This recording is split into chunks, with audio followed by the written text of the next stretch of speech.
For everybody that's tuning in, I'm General Mike Flynn, and with me here is Colonel Doug MacGregor, who everybody I know knows and appreciates his insights.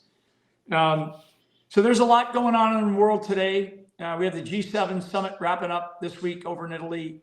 I mean, I think monumental decisions have been made certainly by this administration with our relationship with Ukraine. We've got Russian forces, naval forces in the Gulf of Mexico, in the Caribbean, just parked literally off the southern flank of the United States of America. That's when we say in the military that the enemy has a vote. Well, Russia just voted in a very different, I think, a very unconventional way. It's using conventional forces, but responding in a very unconventional way, not a way that I think that anybody in our administration, certainly I don't think that they considered this, to be honest with you, because it doesn't seem like we're prepared. We are moving into a period where, as I pay attention to the BRICS, Brazil, Russia, India, China, South Africa consortium of sort of this economic powerhouse and this shift to a digital currency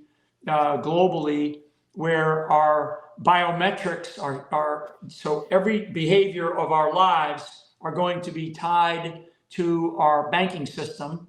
And that's what digital currency really means. It means that there's a much greater measure of control over us. So all that said, the first area that I want to just delve into you with, Doug, is these Russian forces that are parked in Cuba right now. I mean, what do you make of it? I guess. I mean, what is your response to that? Because to me, it's a big deal. It's bigger than the Cuban Missile Crisis. Mike, the tendency has been in this administration and previous administrations to not really take Russia seriously. And that's a serious mistake.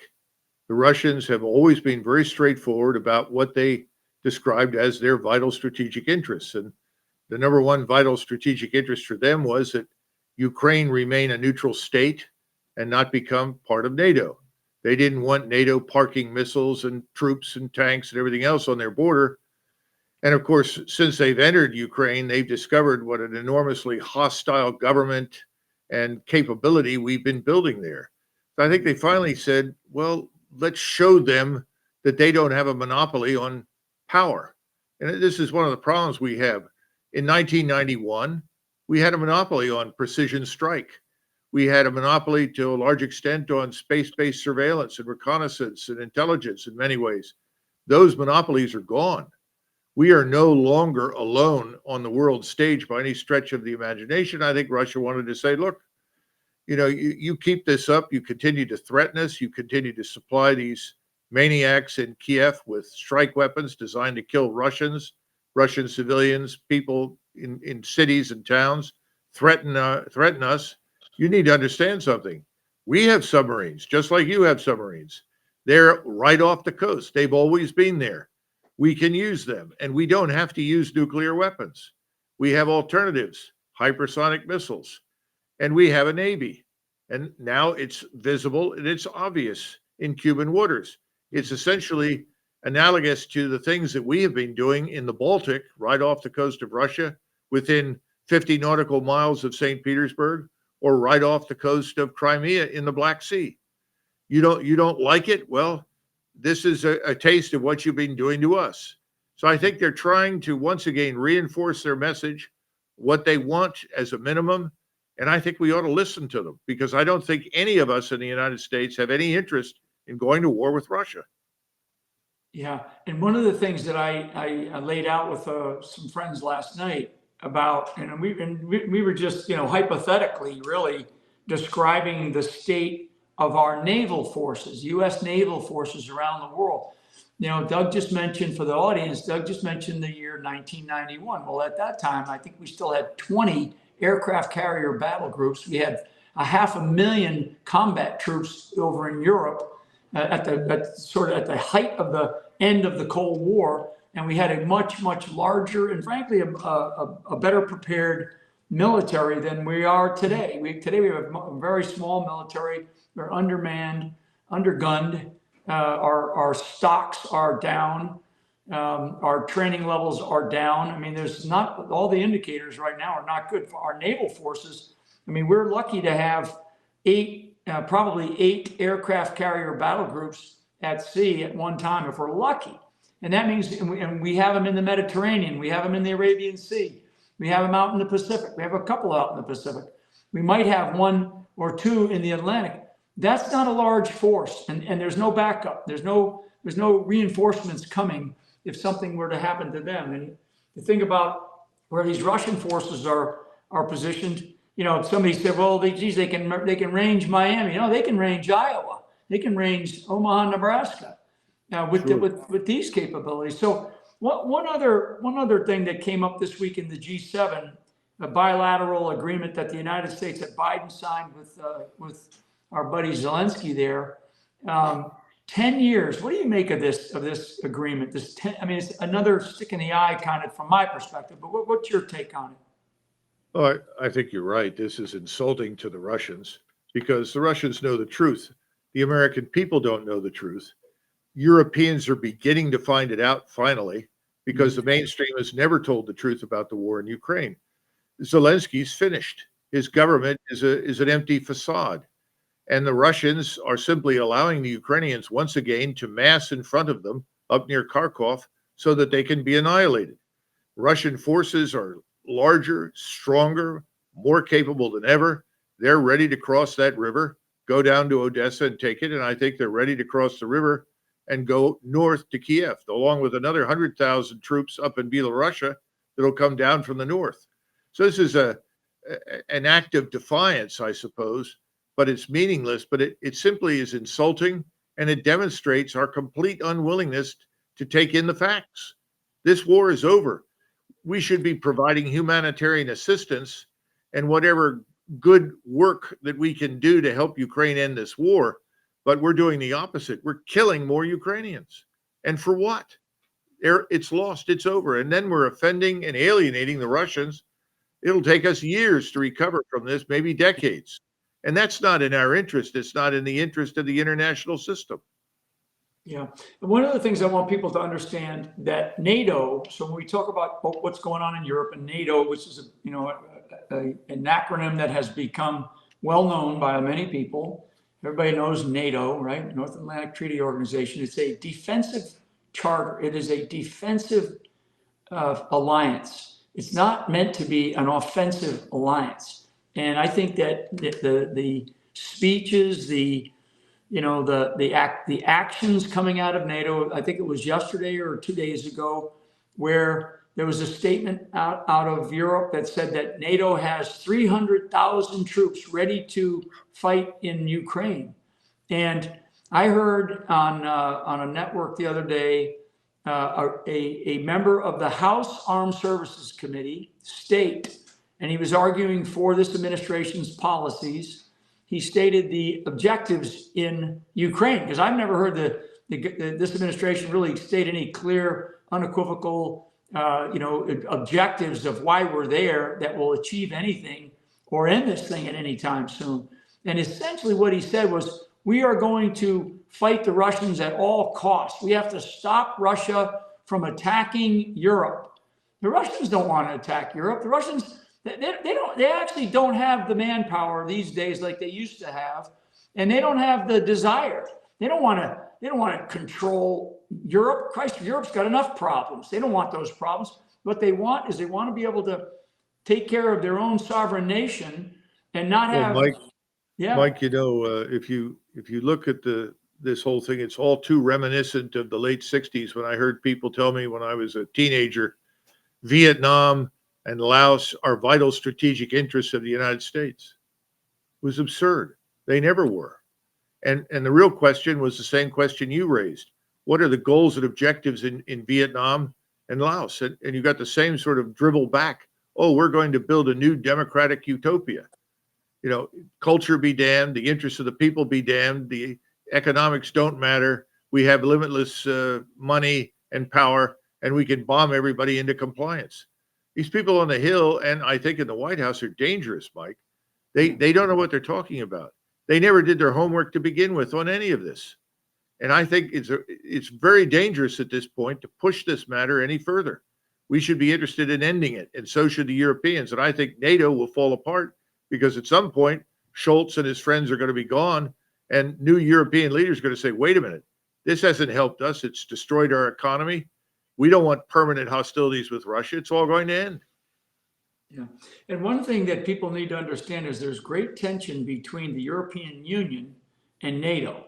So there is a constant tension. European Union is supposed to be a political consortium.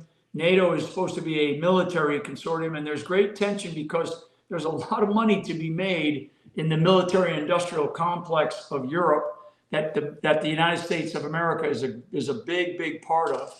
So let's just table that, because that is a huge deal. Russia, as we say, the enemy has a vote. Russia has voted, and Russia has planted offensive, I mean substantial offensive weapon systems in our neighborhood. They are here now. So let's just put that aside. Middle East. The Middle East is another mess. It's an absolute disaster.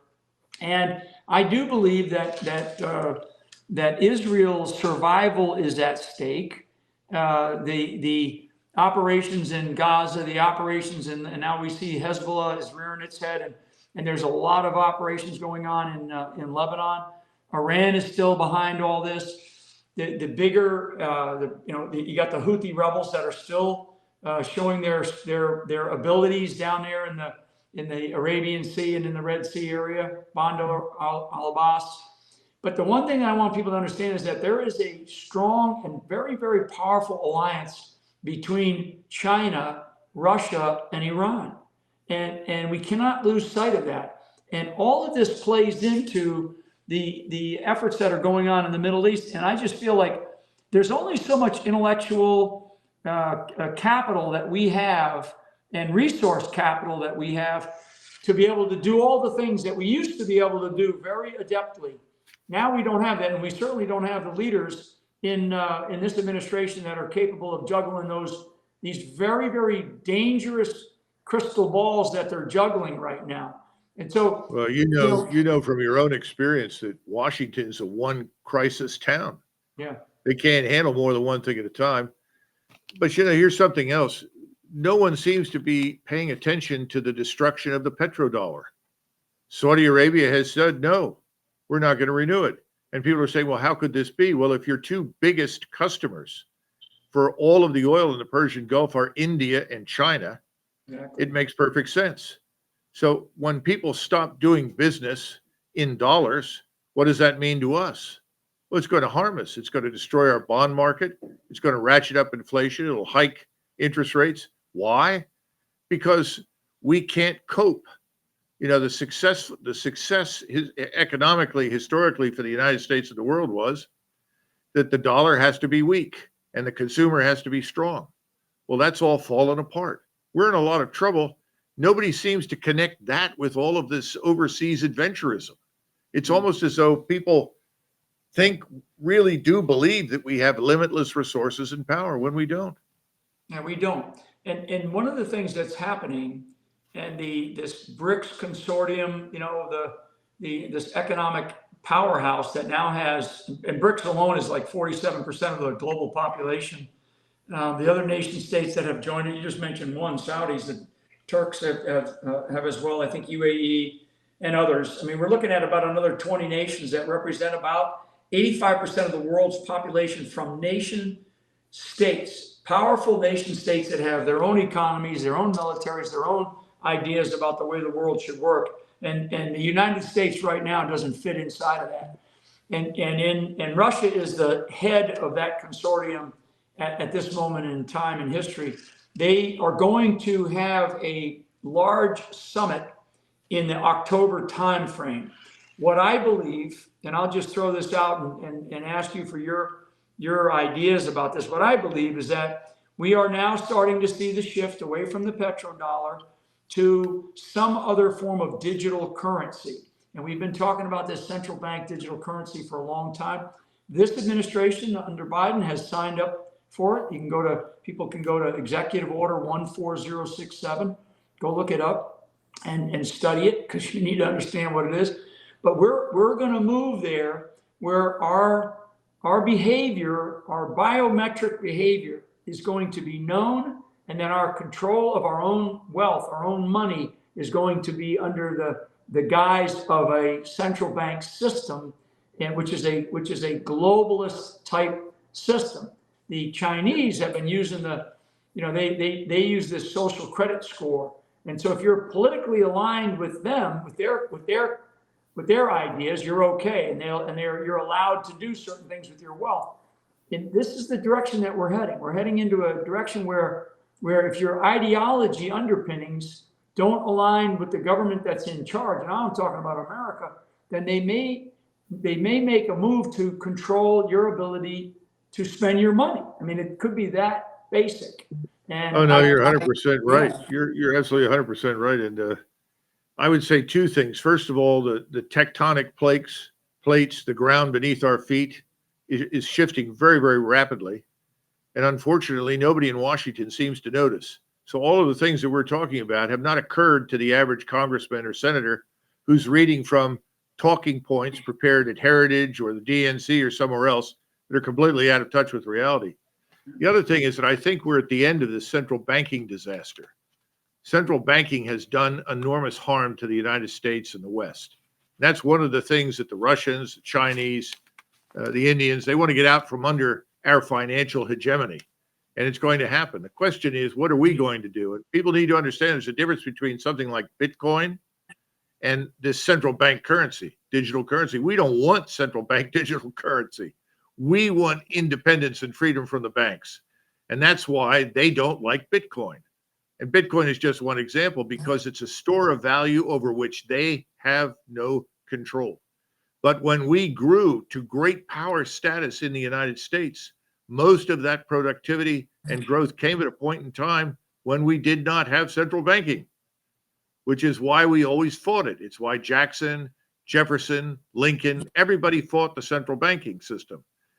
Wilson later apologized for signing the legislation into law, but that's what we've got to get rid of. We don't want central banking digital currency. Yeah. One of the things for people to know too, because some folks may be aware, others may not be, but may hear about it.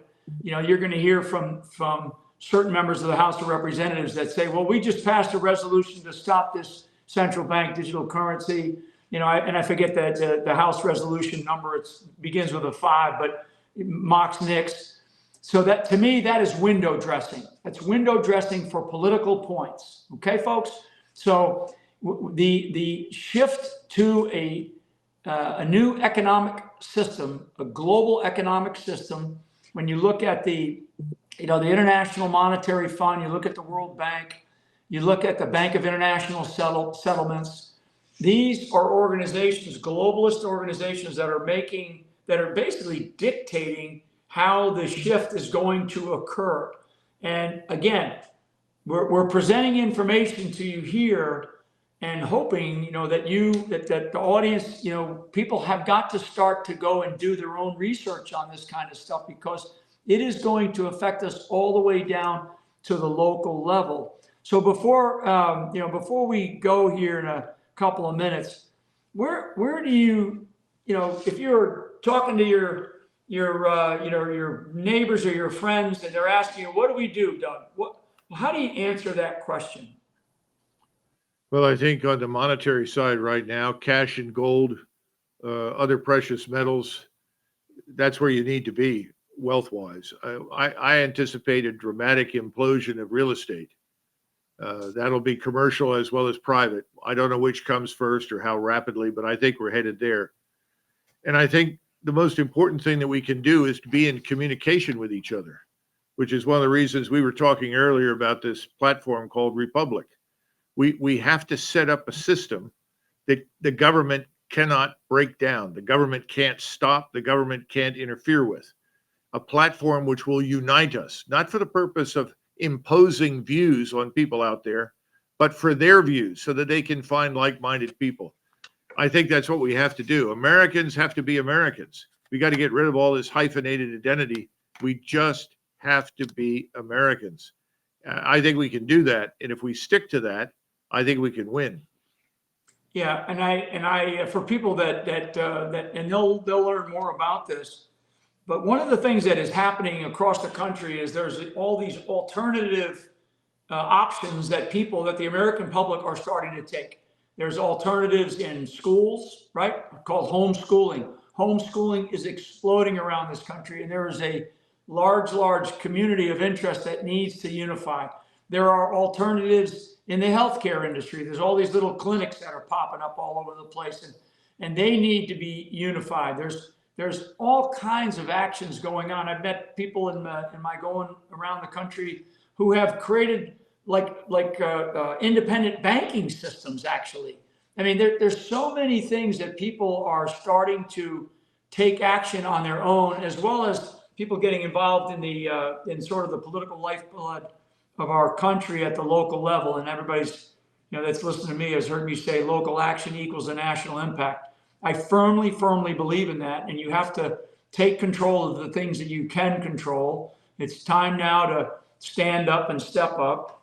And one of the things that you'll hear more about on this thing that Doug just mentioned, called Republic, it's the idea is to really rebuild, rekindle, restore the Republic, right? And to do it in an environment, that draws people together and informs people about the things that matter to them, and to create more activism in a way that gets people to understand, here's what's happening in your neighborhood, here's what's happening in our county, here's what's happening in our country, and here's how we can communicate with each other in a much better way. The old town crier in the public square who would come out, literally in the town square, right? The crier would come out there and he would, sort of, yell out, and people would come around and they'd go, okay, what's going on? What's the news from the front?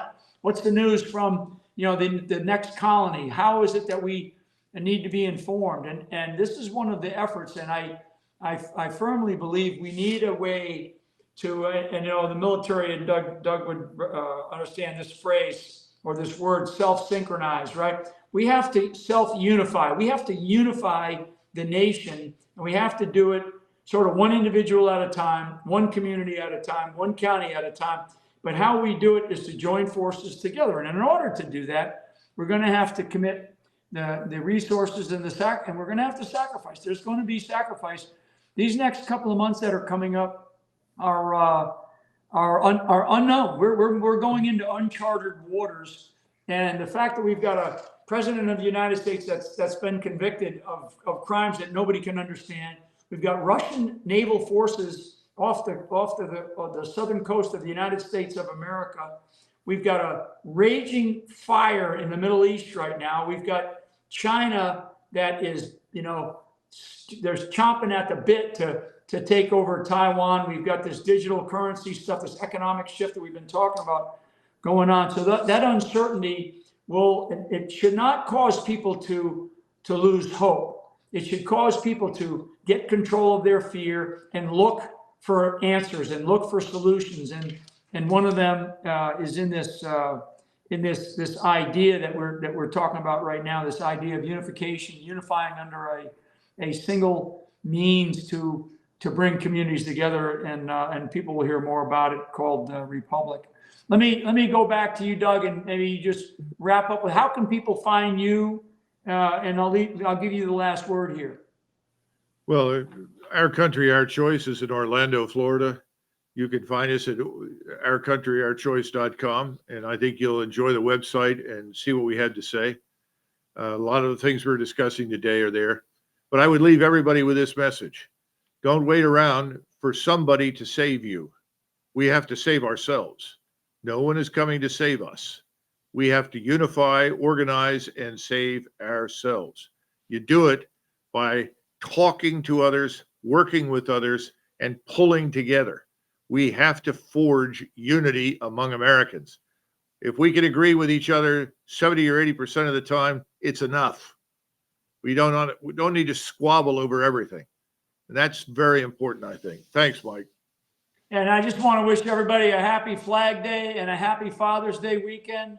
And check us out at patriot.tv, or you can visit my other website is flynnmovie.com. We've got a great Father's Day package out there for gifts for fathers, and just want to wish everybody, a great, safe summer too, as we head into these summer months. So God bless everybody. Thank you very much, Doug. Talk to you later. Right. Thanks. Friends, thank you for watching General Flynn and Colonel Doug MacGregor. Please stay tuned. You're going to see a reaction to what you just heard between Ann Vandersteel and Michelle Pozzie from Up News. Thank you, gentlemen, for being here. Thank you very much for your wisdom and contribution. Don't go anywhere. We'll be right back. Right. So what's now? What do we get? Stand by, folks, while we add Michelle Pozzie and Ann Vandersteel. Michelle Pozzie, wow, what a lot of information from two leaders that we need to be listening to right now. While we're waiting for Ann Vandersteel to get on the camera, what are your thoughts?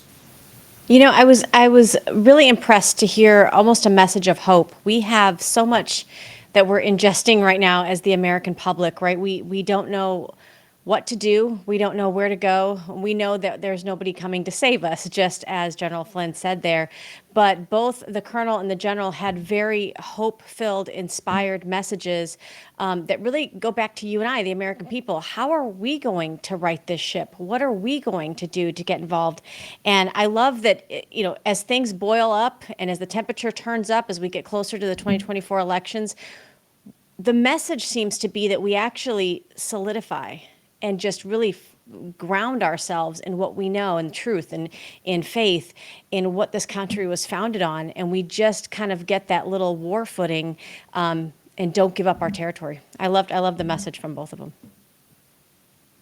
Hey, Michelle, I thought it was an outstanding message.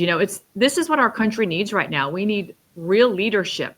And we are a ship adrift at sea. We're rudderless at the moment. The American people don't know, kind of like Dorothy in The Wizard of Oz, that we've always had the power. The power comes from the people. And it is so refreshing to actually see two gentlemen who have both vast experience in war, vast experience in leadership, vast experience in dealing with the DC swamp and all of that, business that has frankly now destroyed our country.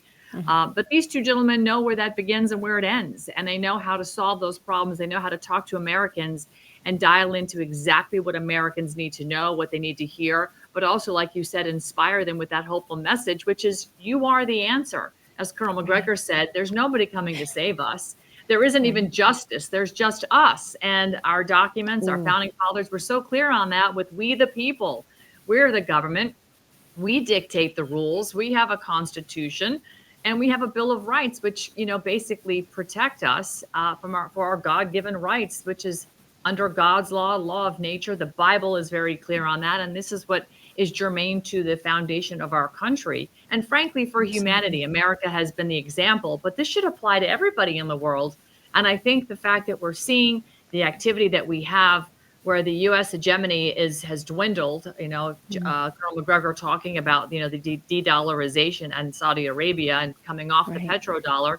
These other countries are flexing right now because they can. America's been totally distracted. We've been destroyed. Again, the global governance, the attack coming out of the United Nations, an organization that usurps the sovereignty of all humanity, of all countries, that needs to be dissolved. We need to learn how to work together. NATO has been bastardized to, to bring threats to our friendly ally countries, and of course, countries that aren't even in NATO.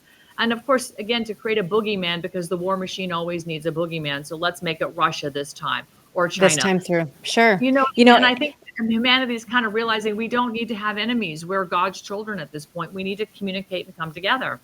Absolutely. And I loved that message too. Both these guys have given so much in service to their country. And I look at somebody like, yourself, myself, I didn't serve in the military. So I start to think, okay, Ann, this is our country. What are we going to do to save our republic? And I think it's time for regular people to step up and try to fill those voids, whether it's running for office or having a podcast where you can get the truth out to people. I find it interesting that, South Carolina just had their primaries. And guys, all the American people watching, 13% showed up to vote in the South Carolina primaries. And we're just getting started across the country in our primary season. So we really need to drill that message home that, look, these gentlemen served. They served their country. It's your turn to serve, and that means getting out and voting on those primaries. Yeah, and again, this is just, I think it's somewhat of an indication of, the demoralization that Americans have felt because their power has been stripped away by corporate interests that have, stolen elections, created selections. And of course, when you have states that don't even follow their own statutory laws on how to administer an election, you have civil rights violations, you have voter disenfranchisement. And these are things that are, our own court system, like the Supreme Court, which is a court, of common law, should be listening and saying, we stand with the people. We stand for your Right. civil rights. The Civil Rights Act of 1964 should be upheld, and it is being, trampled on by the maladministration that you see happening in elections all over the country. And Americans need to find and help restore that. And the way we've always done it in the past is we've become extremely vocal and through non-compliance, but being extremely loud and just letting our representatives know, letting the courts know that we the people are the government and they must listen to us. And I'm starting to see that happen. Michelle, I get phone calls from people all over the country right now that are talking about the states are trying to stand back up. The de jure governments are speaking with the de facto corporate governments right now that are in power, so to speak. And they're saying, look, the people aren't happy with the job you're doing. So how can we convey a peaceful transference of power? And Tennessee right now is very, very close to actually Nice. accomplishing that. And this is exactly what it's about. And when you restore that republic state by state, you ultimately defund that swamp. And we can then reset the power structure of DC to that of just service to all 50 states, which is what it was initially designed for. And, this is Yes. part and parcel with what is happening around the world. They're taking advantage of the fact that we're totally disintegrating into chaos. And a lot of it, again, is coming out of that centralized power structure from DC to create the open borders and the, the disasters that are going to have yet to unfold, I believe, in our country. And I think that's what Colonel MacGregor and General Flynn were alluding to, have a safe summer. But we know things are going to happen. We just don't know what or when, but it's the Right. conditions are set. Absolutely. And I love how, when they're talking about the warships off the coast of Florida, I know we're both Floridians, to hear that, I can't believe that I'm hearing that in my generation, in my day. But when I think about the same day as Trump's so-called indictment comes down, we give the Ukraine permission to use our missiles to fire into Russia. I don't know why any of us would be shocked that now they're off the coast of Cuba, maybe alluding to giving Cuba permission to use weapons against us. It just doesn't seem, it seems like there's been an act of war that's been committed without Congress's approval. And it seems Right. like this is the playbook of these communists that I believe are in power in this country, some of them, that just want to erode everything American, from the border, like you said, to our school systems. We've talked about that many times, even to playing these war games. These are serious issues and there's serious consequences. I was grateful that both the colonel and the general were calm and well-tempered about it, because you can feel it. You can feel that there's something going on. Yeah, well, you're absolutely right. This is the leadership our country's lacking right now. President Trump should be president right now. Everybody knows that the world is really, I think, very clear on that. You've even heard, the president of Hungary, Viktor Orban, and the president of Russia, Vladimir Putin, stand in solidarity and talk about what is happening to President Trump, and standing in solidarity with him, understanding that he's under attack right now. And very unconstitutionally so, as a matter of fact. But again, this proxy war that the military-industrial complex is waging, NATO is waging against Russia, it's because they are trying to continue the profit streams, the amount of money that they've made, the billions and billions and billions of dollars. Again, another attack on Russia. We've frozen their assets, and then we're now going to use that as collateral to loan money to Ukraine. And the United States said, great, we'll sign up for another $50 billion in loans. Right. We've seized the Russian assets and we're going to loan out their money, which essentially means any loans that they're making, the Russians are supposed to pay back. Now, imagine how in your face that is when the Russians are actively engaged in a military operation in Ukraine, and they're going to start paying Ukraine to fight the Russians. It's just such a in your face move, and you can't expect the Russians to respond any other way except to come and face the people that are behind it right here on our shores, or off the coast, I should say. But again, I do stand firmly in the camp of what General Flynn and Colonel MacGregor are saying. But I also say I think Vladimir Putin has exercised incredible restraint in light of everything that the United States government and NATO allies have brought forward to, to his border. Recently he said, I think it was middle of last week, he was quoted as saying, something to the effect of, the U.S. doesn't hear any talk of de-escalation until we have ships in the Caribbean. And it really made me think, we don't have an ear. I don't see our leaders in Washington having any ear towards that with Russia. We get only one-sided news. And our viewers, at least for the home front, a lot of times they are kind of they understand that something's going on, something's awry, but they don't really understand or have the time to even dig deep down into some of these issues. Can you maybe explain for our viewers here, what is with the love affair in Ukraine? Because we all have a bleeding heart to want to help humanitarianly, but why Ukraine? What is going on there? Well, first of all, Ukraine is incredibly rich in natural resources. That has always been one of the things United States government has been famous for, is just raiding natural resources of countries. And of course, the central bankers have all of the incentive to go into war with countries that are not on the central banking network. Because again, this is one way they can sort of, dissolve them through bombs of democracy to try and reel them in. But sadly, in 2014, thanks to Victoria Nuland in the Obama regime, our government basically launched a coup using the CIA and the Maidan Revolution. 100 people were killed, and they removed a democratically elected president and installed their guy. And now today you have what, by all extensive purposes, a true Azov battalion Nazi who is an actor who has got a very, should we say, interesting career prior to now being the president of Ukraine. But he's a puppet. He's literally a puppet, and he's allowed his country to become a laundering machine or a laundromat to just move vast quantities of money under the guise of defense of their country. But let's be clear. The Azov battalion under Zelensky has been attacking their own Russian ethnic Ukrainians for some time and sending bombs into eastern Ukraine. And of course, Vladimir Putin, has sympathy for his Russian, speaking Ukrainians. And again, Ukraine used to be part of the Soviet Union. It used to be part of Russia when the Soviet Union dissolved. Ukraine sort of stood alone. And the definition of the word Ukraine, by the way, is a country without borders. So it's always been sort of oddly referred to as a country, but is it really a country at this point? How do you really define Ukraine other than it's split into, made up of two warring factions of people, but mostly led by a madman, Zelensky, who's the global meat puppet for whoever will pump the most money in there. And to this point, it's been us, it's been the United States, but it's been you and me, the American taxpayer, and everybody watching. And, I think we've had it, using another country for the financial gain of just a very select few at the expense of thousands and thousands of young men who have been sent to slaughter against a very capable military force from Russia. And the Russians don't want to be doing this. That is very, very obvious. But at some point, enough is enough. And I say, as Americans, we need to demand that we stop and immediately pull out, stop sending money, stop sending bombs over there, and just get out of it. Our founding fathers were very clear that no foreign entanglements. And here we are entangled all over the world continuously. Yes.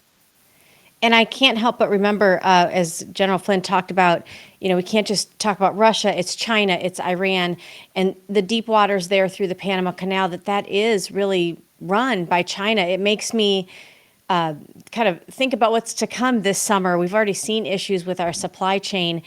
What do we need to maybe brace for as far as what China might have up their sleeve as well? Well, having spent a lot of time in Central America, specifically down in Panama, once we gave the Panama Canal away in under Jimmy Carter, the first ship to ever flag through and transit the canal after we gave the canal to the Panamanians was a Chinese flag ship. So, and if you've spent any time in Central America, you will see Chinese signs, Chinese stores, Chinese restaurants, all up and down the Pan American Highway. So China has a very, very big presence there. The United Nations has a very big presence all over Central America. In fact, the beautiful Fort Clayton, which sits adjacent overlooking the Miraflores locks on the Pacific side of the Panama Canal, is a massive compound. It used to have the American flag there. But again, when we gave the canal away, we also gave away Fort Clayton. That was our Southern Command down there, and withdrew. And instead today, United Nations flag flies in 64 non-governmental organizations, including the International Organization on Migration, which is behind this weaponized human migration we see invading our borders. They're all flying there, and they're all setting up shop there. So we have lost our presence. We've given up the Monroe Doctrine, where we had a massive sphere of influence in the Western Hemisphere, and we prevented the spread of communism in Central and South America. But by pulling up stakes, we now have communism at our borders, at our shores, the Bahamas, Cuba. We are surrounded. Iran, China, Russia, a huge presence throughout Central and South America. And we have nobody but ourselves to blame, because again, the people have not stayed on top of the folks that we chose to govern us. We gave them consent, and then we stopped paying attention. So I think, as General Flynn said, as Colonel MacGregor said, Michelle, we have to start making plans to make sure that our families are protected, that we have food, we have money available. We're looking at a summer potentially with or without electricity in some aspects. Maybe the banking crisis could have some interruptions in being able to access money. So make sure you have necessities for at least 30, 60, maybe 90 days. But then know who your neighbors are. Find out your networks for security, because when you lose power, looting happens in the cities, right? It always does. Right. So I think families need to be very looking about how to take care of themselves if they're in an off-grid situation or a down-grid situation. It brings me back to the early years here in this country. It does feel like we're at another 1776 type of moment. I think we've become very comfortable as Americans throughout the years. We really don't pay attention to a lot of things until it comes right to our doorstep. It may get a little uncomfortable for us, but when you think about what our founding fathers put on the line, they staked it all, right? They staked their lives, their livelihood, their riches, their land, and everybody had a plan. That sometimes that meant growing your food locally. Sometimes that meant knowing who is good with weaponry, who's good with hunting. I mean, it could get a little uncomfortable for us as Americans, but like you said, Anne, we're going to have to kind of go back to our roots a little bit. Yeah, it's our lives, our fortunes, and our sacred honor. And 56 men bravely signed that, knowing that most of them would be executed. So this is that moment in history. And Michelle, I'm very, I feel very secure in my faith. And so I am prepared to do what I need to do in order to continue the bastion of freedom that America has been, not only for our people, but for the rest of the world, and to be that example. And right now, we're not a good example. But I do believe, as a daughter of the American Revolution, my great-great-grandfather fought in the Revolutionary War. He was from North Carolina. I do believe that our DNA is infused with the desire for liberty and freedom, and to defend it as such. That's why for so many years, we've always been the place people wanted to come. Now they're coming because they're being weaponized to come here, and it's not for good reason. It's for other reasons far more nefarious, to basically, fold the United States freedom flag and just swallow us up into global governance for the, what they're looking for, a unipolar control mechanism. I do think, though, that Americans are going to rise to the occasion. I do think that we're going to figure it out. We've got our garden growing at our house. I'm expanding it all the time. Despite of all the stuff they spray in the atmosphere, people are waking up to all those so-called conspiracy theories and realize, well, it's conspiracy facts now, because they're playing out.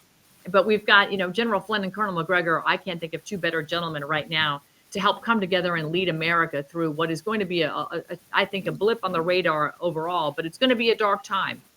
But we're going to see that light, because light always comes after darkness. And I think that these two gentlemen coming together in this fashion is going to be just so incredibly healthy for the Republic as we stand it back up again. I love that, Anne. That tells me a lot about you, that you said your ancestors had fought for this country, because I could see that in you. I just want to tell our viewers real quickly, guys, if you're kind of tuning in and you know what's going on in this country, but you don't approach it from a fearful standpoint, but you want to hear this kind of really truthful and honest dialogue, it's okay to ask questions. It's okay to not know everything that's happening, but to be able to have this conversation and not be canceled. I want to tell you, on Patriot TV, because we are streaming onto Patriot TV right now, we have a new show called The Homefront. We're also available at thehomefront.tv. And what we do is we have these conversations, and we are allowed to ask these questions. So I hope you guys tune into that. And it's been a pleasure being here with you. You are such a powerhouse. powerhouse. Hi guys, Welcome Homefront family. We are here Awesome. We'll in see you later. Oh, beautiful sunny Florida. Obviously it's windy. Sorry about that. We've got a little bit of noise going on in the background, but we're here to tell you about a wonderful opportunity to see more of the Homefront and to also train.